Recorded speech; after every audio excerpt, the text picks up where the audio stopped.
Hello students, জ্ঞানজ্যোতি coaching centre পক্ষ থেকে তোমাদের আরেকবার স্বাগত জানাই। আমি রাজীব স্যার এবং আজকে আমরা আলোচনা করব কল্যাণী ইউনিভার্সিটির আন্ডারে তোমরা যারা ফার্স্ট সেমিস্টারের জন্য পড়াশোনা করছো তাদের মেজর পেপার 2 এর আজকে আলোচনার বিষয় রয়েছে পলিটিক্যাল সায়েন্সের, যেটা স্বাধীনতা কি এবং স্বাধীনতার যে বিভিন্ন রূপ এবং এর রক্ষা কবচগুলো কি কি রয়েছে সেটা আজকে আমরা আলোচনা করব।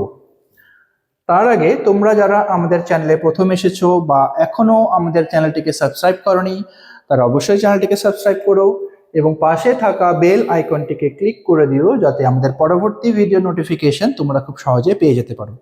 এছাড়া তোমরা যারা আমাদের সাথে অনলাইনে যুক্ত হতে চাও এবং আমাদের থেকে যদি কোনো কোর্স পারচেস করতে চাও, তাহলে স্ক্রিনে যে দুটো নাম্বার তোমরা দেখতে পাচ্ছ, এই দুটো নাম্বারে আমাদের সাথে সরাসরি যোগাযোগ করে নিতে পারবে। অনলাইনে যে সমস্ত সুযোগ সুবিধাগুলো তোমরা পেয়ে যাবে তোমরা এখানে পেয়ে যাচ্ছ live classes, recorded classes, high quality notes এবং 100% কমন সাজেশন। এছাড়া মেজর স্টুডেন্টদের জন্য পুরো সেমিস্টারের কোর্স ফ্রি আমরা রেখেছি শুধুমাত্র 1199 এবং মাইনর স্টুডেন্টদের জন্য শুধুমাত্র 699। এছাড়া গুগল প্লে স্টোরে আমাদের একটা অ্যাপ রয়েছে যেটা হলো পিস্টিকল এডুকেশন বলে। এই অ্যাপটা তোমরা ডাউনলোড করেও আমাদের সাথে যুক্ত হতে পারবে। তো চলো এবার মেন টপিকে আসা যাক। স্বাধীনতা কি? দেখো, স্বাধীনতা যেটার ইংরেজি শব্দটা হলো লিবার্টি, যার বাংলার প্রতিশব্দ হলো স্বাধীনতা। ঠিক আছে, এটা একটা ইংরেজি শব্দ, লিবার্টি থেকে নেওয়া হয়েছে। আচ্ছা, স্বাধীনতা একটি বহু বিতর্কিত বিষয়। স্বাধীনতা বলতে মূলত নিজের ইচ্ছা মতো কাজ করার অধিকারকে বোঝানো হয়ে থাকে। স্বাধীনতা বলতে আমরা বুঝি যে আমরা যেন নিজের ইচ্ছা মতো কাজ, যে সমস্ত বা যে কোনো ধরনের কাজ করতে পারি। কিন্তু রাষ্ট্রবিজ্ঞানের ক্ষেত্রে স্বাধীনতার বিষয়টি খুবই একটি গুরুত্বপূর্ণ বিষয়, কারণ স্বাধীনতার আকাঙ্ক্ষা যুগ যুগ ধরে মানুষকে চালিত করেছে। রাষ্ট্রবিজ্ঞানীদের মতে নিয়ন্ত্রণ থেকে মুক্তিকেই বলা হয় স্বাধীনতা। মানে যে কোনো ধরনের নিয়ন্ত্রণ থেকে মুক্তি যদি কেউ পেয়ে থাকে বা মুক্তি পাওয়াকেই আমরা স্বাধীনতা বলে থাকবো, এটা হচ্ছে রাষ্ট্রবিজ্ঞানীদের মতে বলা হয়েছে। বেশ কিছু রাষ্ট্রবিজ্ঞানী ব্যক্তির পরিপূর্ণ বিকাশের সুযোগকেই স্বাধীনতা বলেছেন। আবার কিছু কিছু রাষ্ট্রবিজ্ঞানী বলেছেন যে কোনো ব্যক্তির পরিপূর্ণ বিকাশ মানেই হলো তার স্বাধীনতা। অধ্যাপক ল্যাস্কি বলেছেন, স্বাধীনতার অর্থ হলো প্রতিটি ব্যক্তি যাতে আত্মবিকাশের পরিপূর্ণ সুযোগ পায় এমন পরিবেশকে রক্ষা করা স্বাধীনতা অধিকারের দ্বারাই সৃষ্টি হয়। ঠিক আছে, এমন একটা পরিবেশ সৃষ্টি করতে হবে যাতে মানুষ যাতে আত্মবিকাশের পরিপূর্ণ সুযোগ সুবিধা পায়, সেটাকেই বলা হবে স্বাধীনতা। অধ্যাপক ল্যাস্কি 3 ধরনের স্বাধীনতার কথা বলেছেন। ঠিক আছে, একটা হলো ব্যক্তিগত স্বাধীনতা, একটা হলো রাজনৈতিক স্বাধীনতা, আর একটা হলো অর্থনৈতিক স্বাধীনতা। তো অধ্যাপক লেস্কির মতে হচ্ছে স্বাধীনতা 3টে রূপ রয়েছে: ব্যক্তিগত, রাজনৈতিক এবং অর্থনৈতিক স্বাধীনতা। আচ্ছা, জন স্টুয়ার্ট মিল, হারবার্ট স্পেন্সার স্বাধীনতার নেতিবাচক ধারণা প্রদান করেছেন। এই সমস্ত রাষ্ট্রবিজ্ঞানীদের ব্যক্তি জীবনের উপর রাষ্ট্রের নিয়ন্ত্রণহীনতাকেই স্বাধীনতা বলা হয়েছে। মনস্তাত্ত্বিকদের মতে আকাঙ্ক্ষা পরিতৃপ্ত করার সুযোগই হলো স্বাধীনতা। মানে যে কোনো ধরনের আকাঙ্ক্ষা বা ইচ্ছা, এই ইচ্ছাটাকে পূর্ণ করারটাইকেই আমরা বলবো স্বাধীনতা। মার্ক্সবাদীদের মতে স্বাধীনতা হলো প্রাকৃতিক শক্তির উপর এবং মানুষের নিজের প্রকৃতির উপর আত্মপ্রভুত্বের পরিপূর্ণ বিকাশ। তো এটাকেই বলা হয় স্বাধীনতা। আচ্ছা, নেক্সট যেটা রয়েছে যে স্বাধীনতার বিভিন্ন রূপগুলো কি আছে। রাষ্ট্রবিজ্ঞানীরা স্বাধীনতার বিভিন্ন রূপগুলোকে উল্লেখ করেছেন। এগুলো প্রথমেটা রয়েছে হলো পৌর স্বাধীনতা, তারপরে রয়েছে রাজনৈতিক স্বাধীনতা এবং অর্থনৈতিক স্বাধীনতা। এছাড়াও ব্যক্তিগত স্বাধীনতা, স্বাভাবিক স্বাধীনতা, সামাজিক স্বাধীনতা প্রভৃতিও উল্লেখযোগ্য। আচ্ছা, তো পৌর স্বাধীনতা কি? তো পৌর স্বাধীনতা হলো ব্যক্তি সত্তার পরিপূর্ণ বিকাশ সাধনের জন্য ব্যক্তি যে অধিকারগুলি ভোগ করে তাকে পৌর স্বাধীনতা বা ব্যক্তি স্বাধীনতা বলা হয়ে থাকে। তো পৌর স্বাধীনতা বা ব্যক্তিগত যে স্বাধীনতা, দুটোই কিন্তু একই কথা। এবং এটা হলো কি যে ব্যক্তি সত্তার পরিপূর্ণ বিকাশের জন্য মানুষ তার নিজের সত্তার পরিপূর্ণ বিকাশের জন্য যেই সমস্ত অধিকারগুলোকে ভোগ করে থাকে তাকে আমরা বলবো পৌর স্বাধীনতা। এই ধরনের স্বাধীনতার মধ্যে উল্লেখযোগ্য যেটা হলো এটা হলো বাক স্বাধীনতা, ধর্মীয় স্বাধীনতা, সম্পত্তির স্বাধীনতা প্রভৃতি।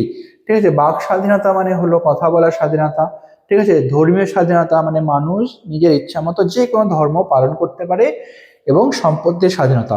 পৌর স্বাধীনতা ব্যক্তির ব্যক্তিগত সম্পর্কের সঙ্গে যুক্ত, যেহেতু এই পৌর স্বাধীনতাকে ব্যক্তিগত স্বাধীনতাও বলা হয়ে থাকে। আচ্ছা, দ্বিতীয় নম্বরে রয়েছে রাজনৈতিক স্বাধীনতা।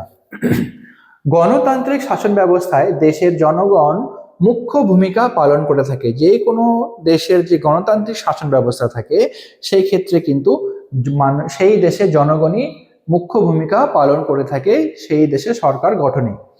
দেশের জনগণ যাতে রাজনৈতিক ক্ষেত্রে অতি সহজেই অংশগ্রহণ করতে পারে তার বিশেষ সুযোগ সুবিধা থাকা দরকার। এই সুযোগ সুবিধাগুলোকেই রাজনৈতিক স্বাধীনতা বলা হয়ে থাকে। মানে যে কোনো গণতান্ত্রিক রাষ্ট্রে মানুষ যেন তার ইচ্ছা মতো বা খুব স্বাভাবিকভাবেই রাজনৈতিক কাজকর্মে খুবই সমস্ত ধরনের সুযোগ সুবিধাগুলো যেন অংশগ্রহণ করতে পারে, সেই সমস্ত অংশগ্রহণ করা বা সুযোগ সুবিধাগুলোকেই আমরা বলবো রাজনৈতিক স্বাধীনতা। এই ধরনের স্বাধীনতার মধ্যে উল্লেখযোগ্য যে কিছু কিছু স্বাধীনতা রাজনৈতিক স্বাধীনতার মধ্যে পড়ে সেটা হলো নির্বাচিত হওয়ার অধিকার। যে কোনো ধরনের নির্বাচনে নির্বাচিত হওয়ার অধিকার, সরকারি কাজকর্ম করার অধিকার এবং নির্বাচন করার অধিকার। তো এই তিনটে অধিকার মূলত বলা হয়েছে রাজনৈতিক স্বাধীনতার মধ্যে। আচ্ছা, এরপরে যেটা রয়েছে ওটা হলো অর্থনৈতিক স্বাধীনতা। একটি দেশের অর্থনৈতিক অধিকার ছাড়া পৌর এবং রাজনৈতিক অধিকার কখনোই সফল হতে পারে না। মানে কোনো দেশের অর্থনৈতিক স্বাধীনতা যদি নাই থাকে তাহলে সেখানকার মানুষের না ব্যক্তিগত স্বাধীনতা আর না রাজনৈতিক স্বাধীনতা, কোনোটাই কিন্তু সঠিকভাবে থাকবে না।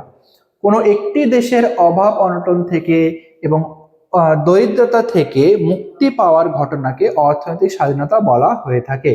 কর্মের অধিকার হলো অর্থনৈতিক অধিকারের একটি গুরুত্বপূর্ণ উদাহরণ। ঠিক আছে, তো অর্থনৈতিক অধিকারের যে উদাহরণটা হলো যেটা কর্মের অধিকার, মানে মানুষ যেন তাদের ইচ্ছা মতো কাজকর্ম করতে পারে। আচ্ছা, এরপরে যেটা রয়েছে হলো স্বাধীনতার রক্ষা কবচগুলো কি। দেখো, স্বাধীনতা মানুষের জীবনে এক অমূল্য সম্পদ। এই অমূল্য সম্পদকে তাই কিভাবে রক্ষা করা যাবে এই বিষয়ে রাষ্ট্রবিজ্ঞানীদের মধ্যে চিন্তার কোনো শেষ নেই। ঠিক আছে, আচ্ছা, রাষ্ট্র মানুষের জন্য আইন তৈরি করে আর এই আইন সমাজের কল্যাণ করে।